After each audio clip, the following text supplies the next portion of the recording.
Well, good morning. It's Sunday, and I'm just in the workshop. Yesterday afternoon, finished a stock crop, or started a stock crop. Over behind me here, I've got side of kangaroo, which I've treated with my mixture of beef fat, kerosene, and motor oil.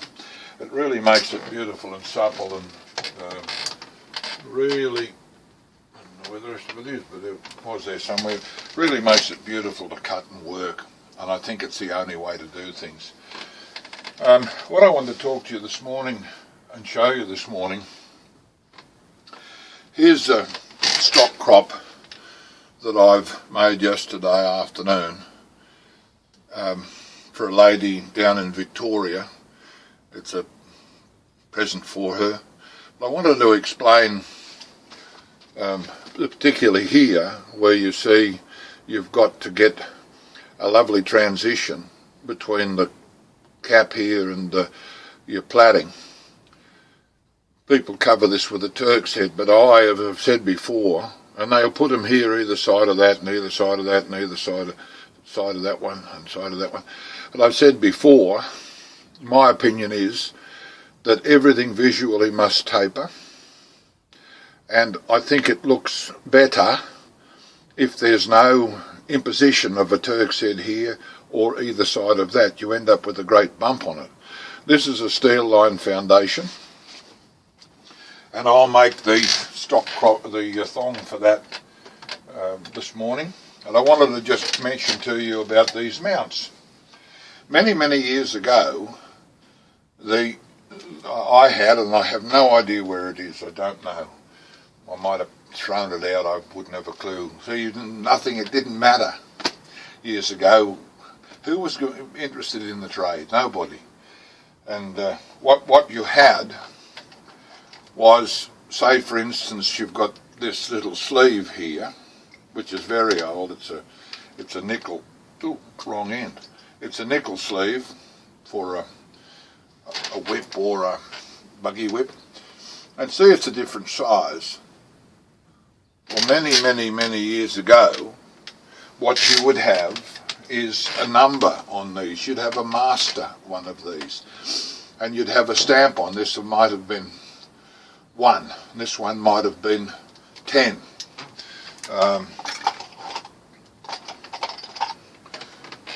This one might have been 8.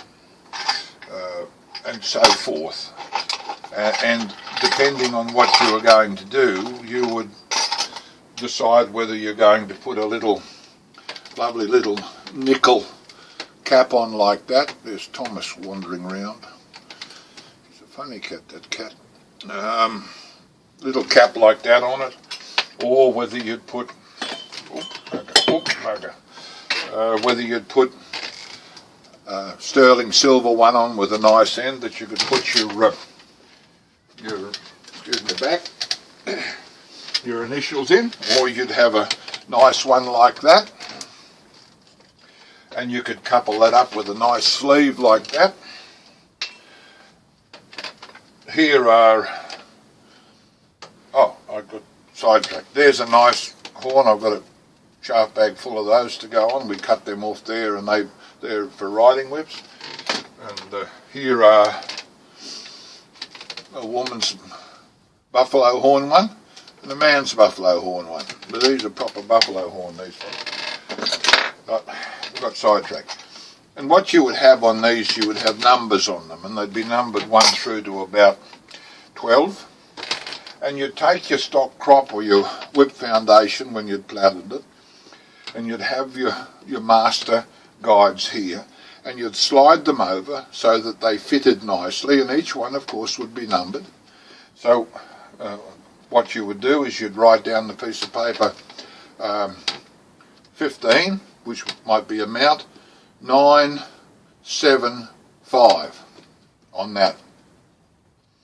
Slide those off. You'd go to a box, a number of boxes which you had on your bench, and you'd pick all the sleeves out of it. I don't know where my master one is. I venture to say that I got one of those big skip things when we moved from the farm at Camden. I filled it full of everything, and I sort of regret that now a little bit, because I don't have any idea what I threw out. And it would have been stuff that I thought, oh well, I'll never use that, and threw it away. I had a beautiful Pearson sewing machine. I'm thinking I'd never ever do any more work, come down here to retire. Now I'd like to have my Pearson back again.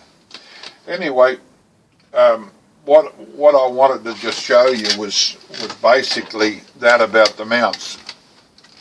I'm not sure that a lot of people in our country today would know that there was a master copy or a master mount that were numbered, and of course all the boxes that you had your mounts in were numbered too, so it was a simple job to set them on a foundation for a bow top whip or a delivery whip or a gig whip or a handsome cab whip or something like that, and they just go on it, and you had no trouble doing it.